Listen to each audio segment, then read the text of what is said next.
Hi, this is Annie Fox for Family Confidential, Secrets of Successful Parenting. My guest today is Ginger Kadlec. Ginger is a child advocate, and through her website, beakidshero.com, she raises awareness on a larger scale about child sexual and physical abuse. Ginger is also active in education and prevention efforts to protect children. Hi, Ginger. Welcome to Family Confidential. Hello, Annie. Thank you for inviting me to join you. Well, thank you very much. This is a really important topic we're going to be covering today. It's not something I've ever covered in the 3+ years I've done podcasts, and I'm so glad to have connected with you and your work on Twitter. So we're going to be talking about child abuse protection, prevention, awareness, and how we can keep our kids safer. And the first question I want to ask you is, how did you get into this work? Because I'm sure it's heavy. It is heavy, Annie. And you know what? Actually, I kind of fell into this work, if you will. I was in the corporate world for about 20 years and then did some consulting. And a friend of mine asked me if I would mind doing an interim gig at a child advocacy center in our community as the executive director until they found someone that they wanted to hire permanently. And I'll tell you what, it was a game changer for me. So I got to really be entrenched in and learn about what was going on in the world of child abuse. And I hate to say this, but you know what, Annie, I was one of those people who knew child abuse existed, but really didn't have a firm grasp on just how vast a problem it is. And so after working there for probably it was about a year and a half and becoming a trained child forensic interviewer and then serving on the board of directors for that CAC, which stands for Child Advocacy Center, and now I'm on another board of directors for a different one. I do training for the state, and it's really become a passion of mine. And my background was in technology, and so I really wanted to try to use some of my previous experience to help educate parents and other caring adults about what they can do to try to help protect children in their lives. So that's kind of how I got here. Well, it's amazing that you made this transition and you say life-changing. I think I probably right now am one of the people that you identified with in terms of I knew it was out there, but didn't really know how entrenched or prolific the abuses are. So how about if we start by really defining terms? How do you define child abuse? Well, child abuse can actually take on many different forms. So, child maltreatment is kind of a more broad way of referring to child abuse. Maltreatment can be physical abuse, sexual abuse, emotional abuse, or even neglect. And in fact, I think it's around 80% of all child abuse cases, neglect is a component of that. So the largest form of child maltreatment in the country today is actually neglect, which can be in the form of not paying attention to kids or not taking care of them and not giving them enough food, clothing. They say 1 in 5 children goes to school hungry. All of those kind of things play into child neglect. Okay, so here's the question. What goes on inside someone's home and someone's family is very, very private. How are people supposed to be more aware of these kinds of situations, neglect, etc., when kids may not be likely to speak up? Parents certainly are not going to be likely to speak up about what's going on. They may not even have awareness that the way they're treating their children is in fact neglectful or abusive. So those of us who are outside the family, how can we become more tuned in to what might be going on with a child? Annie, that is a fantastic question, and there are several ways that you can do that. One of the easiest ways, believe it or not, is to look at any animals that are in the home. And if an animal is typically neglected, like if a dog is kept out on a chain, for example, or if they look like they are malnourished, or if they aren't treated medically or anything like that, that is a wonderful sign for people to kind of consider, wow, you know what, if they're not taking care of their animals in the home, wow, are there children in the home? Are there elderly family members that are in the home, that kind of thing. So that really is actually a very good way to good sign, I guess, or a good signal that just anyone can take a look at. Another thing is that schools are a huge place for people to kind of see children in action and that kind of thing. So teachers actually see more maltreated kids than anybody. And so unfortunately, a lot of onus falls to the teachers to kind of help identify that, but they do see it. They'll see the kids that come to school hungry. They'll see kids come to school with bruises on them, that kind of thing. And also talking with your own children and making them aware of how other people are supposed to be treated. They then can also help look out for their friends and other class classmates and people at church or people on the playground, that kind of stuff, kids on the playground, to try and help them identify and say, well, you know what, mom or dad, I'm really worried about little Billy because he just seems really like always hungry, or he comes to school dirty. Example, and this is back when I was in sixth grade. I remember there was a Mhm. girl in my sixth grade class who would come to school with a large like knot of hair, just Mhm. was never combed out or Matted. anything, and Uh-huh. matted. Thank you. Uh-huh. Yes, and to this day, I worry about her because I wonder what ever happened to her, and I wonder what was Mm. happening to her. Because now, as an adult, through my eyes, she wore the same clothes to school every day. She had matted hair. She was very thin.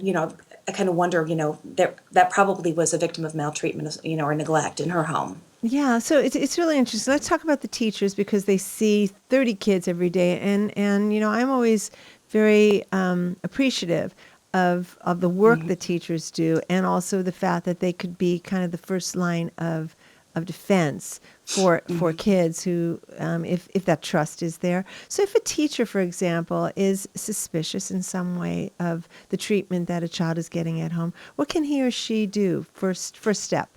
That's a great question. One of the things that they can do is actually just ask them, how are you doing today? Just to kind of find out how things are going, and then even just questioning things like to get to know the child. So tell me what you do, what you like to do at home, and have them start talking. And there could be little triggers or signals the child might say that the teacher then could follow up on, like the child might say, well, I've got five brothers and sisters. Oh, really? Well, where do you fall in the pecking order? You try to find out a little bit about that, and then start asking about, well, who takes care of you? How old are the kids? That kind of thing, and also ask about pets again. Asking about pets is amazing because you can really find out a lot about what is happening in a home by having a child talk about the family pet and who's taking care of the family pet, or if the child has reason to worry about the pet. And if a teacher does have reason to worry, even just the slightest suspicion, what I would recommend is actually connecting with the school counselor. And hopefully the school counselor has gone through some kind of training who can actually bring the child in and talk further about what's happening. And then possibly even schedule a forensic interview at a child advocacy center if they believe that there is reason that that child might be either maltreated or harmed in some way. So that's what I would recommend doing. Does that Now, make sense? yeah, it makes perfect Yeah. sense. I see that there are options teachers have rather than just turn a blind eye or say, "Well, this is a family matter; it doesn't concern me."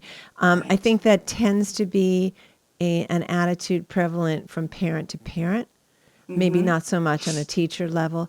And Right. so your example of talking to your own children about looking out for the welfare of their classmates and their friends and what they can do as children who have kind of that uh-oh feeling that Mm-hmm. something might be going on with Johnny or Billy or Emma, to come to a parent and talk about it. Now that's a tricky part because now, I may be privy to some information. I don't know if it's easier or harder if that child has been in my home as a friend of my child, and then I have some kind of connection with the parent. But what happens in either case, if I have some connection with the parent because our kids have had play dates together, or my kid has said, or I've noticed because I've picked my kid up that that one over there seems to be in trouble. What do I as a parent do for my next step? That's another great question. I'm a big believer in taking action. And if you even have the slightest suspicion that something is going on, I think it's really important to start making some phone calls. And you may not want to call that parent directly, but rather call the school. Talk to the counselor, find out how, just say, hey, here's my concern, but then also follow up with a call to law enforcement. And once that happens, though, know that they're going to follow up on that, and they will Yeah. probably, if there's a child advocacy center in the community, they're probably going to want to bring that child in for an interview to find out if that child is indeed safe or if something is happening. So calls can be made anonymously, either to law enforcement or to Child Protective Services or the Department of Child Services, whatever it's called in your community or your state. But those calls are so important because oftentimes those gut instincts that we have, or clues that our children will tell us, are huge. Yeah. And to not take action on that actually places that child in further danger. So it doesn't hurt to have the investigation happen or somebody take a look at it to make sure the child is okay. And if I was a parent, if someone makes a report for me because they're concerned, I'm actually going to be appreciative of that, because I want to make sure my child is okay too, because there could be things that are happening outside of the home that the parent doesn't even know about, that the Yeah. child may be scared to talk about. So there could be just a myriad of situations or things that are going on in that child's life. So big believer in taking action, big believer in making a phone call and just trying to get the ball rolling to make sure that child's okay. You know, what comes up for me, I'm thinking about. I'm glad you said that these conversations and phone calls to authorities would remain anonymous, because I just started. I mean, I'm a writer, and so I'm already ahead in the scene. And Mrs. Jones finds out that I said something about the treatment of her child. The cops called her. She is pissed, and she comes in Right. my face, and it's like, whoa. Hmm. So I would never want my personal fear to get in the way of doing the right thing for a kid. Very good point, Annie. Absolutely. And that's why authorities allow those calls to be anonymous. You have a choice to either leave your name or not. So a lot of people don't want, for the very points you've raised, they don't want Yeah. to get in the middle of it. They don't want repercussions for their kids or their family or whatever it might be. So absolutely. So anonymous calls are definitely an option for people. I was just thinking of another thing in terms of role modeling, which is something that we as parents do, and we're teachers. Not all teachers are parents, but all parents are teachers. And when you Yeah. take a stand and put your neck out, so to speak, to make sure that a child is being treated well, as all children deserve. Your own children are looking at you and saying, "Wow, look what my mom or dad did. I feel really proud." And they are more likely then, don't you think, to do the Oh, same thing? 100%. That is an excellent point. I totally agree with you. And it actually is empowering for them too, right? And so if something would happen to them later on in life, or even as Yes. a child, they'll take action and stand up for themselves or stand up for a friend. And that's kind of sliding over into domestic violence cases. That's a huge thing that, parents that are victims of domestic violence find themselves in a tough situation oftentimes. But kids are seeing that. And kids will see how that parent responds. And if the parent just puts up with it, well, that teaches a strong lesson to the child too. So very, very Yeah. important. That's a Yeah. great point. I'm really glad that you brought that up. And even though we only have a couple more minutes, I have one more question before we get to where people can find out more about your work. Sure. And that is, what's the big takeaway here for parents who are listening, who are parents who are doing the right thing by their kids, and may have some concerns now about some kids that are in their sphere through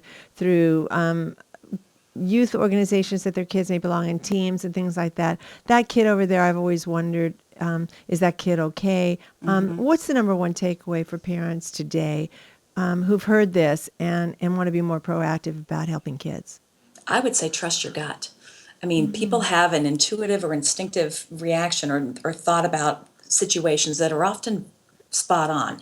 Or they may not be spot on, but they could definitely have a bit of truth behind them, if that makes sense. So Yeah. I would say trust your gut. If you are worried about a child, be their voice. Talk to the child, be not necessarily putting them on the spot, but just see if you can find out what's going on in the child's life. If you feel like you have that kind of relationship. If the child is involved in church or school or whatever, talk to the teacher, talk to the counselor, talk to the, coach, whatever it might be, and try to, tag team it a little bit and see that, if you adults can figure out if that child is indeed in a good place or whether that child needs help, because so often kids that are in situations where they're abused or where they're maltreated or neglected, whatever it might be, they're not going to talk about it. Right. Oftentimes the people that are abusing them are people that they love, and they don't want to get them in trouble, they don't want to hurt them, or they may, like you said earlier, they may not even know that it's wrong. Right. So it's up to us, we adults who are looking out for each other, to make sure that we can be the voice for those kids that can't speak up for themselves. We're all villagers, right? We are. That is a statement of fact. Absolutely. Okay, we only have a minute left, and I'm so appreciative of your time.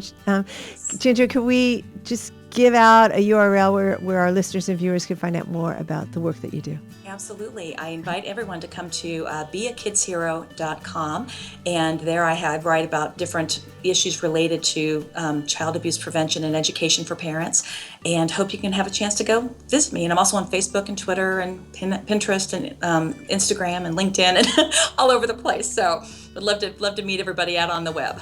Thank you so much for your time and for this really important work you're doing. I'm proud to know you. This is Annie Fox for Family Confidential, Secrets of Successful Parenting. To learn more about my work with parents of tweens and teens, visit anniefox.com. And check out my parenting book, Teaching Kids to Be Good People, Progressive Parenting for the 21st Century. And my latest book for tween girls, the Girls' Q&A book on friendship, 50 Ways to Fix a Friendship Without the Drama. And if you like this podcast, please consider rating us on iTunes. It may be a little thing to you, but it will mean an awful lot to us. Family Confidential podcast is produced by Electric Eggplant, creators of books and apps for parents, kids, tweens, and teens. And tune in next time when my guest will be Dr. Patrick Duffy. Dr. Duffy is the author of the new book, Parenting Your Delinquent, Defiant, or Out of Control Teen: How to Help Your Teen Stay in School and Out of Trouble Using an Innovative, Multi-Systemic Approach. Until next time, happy parenting.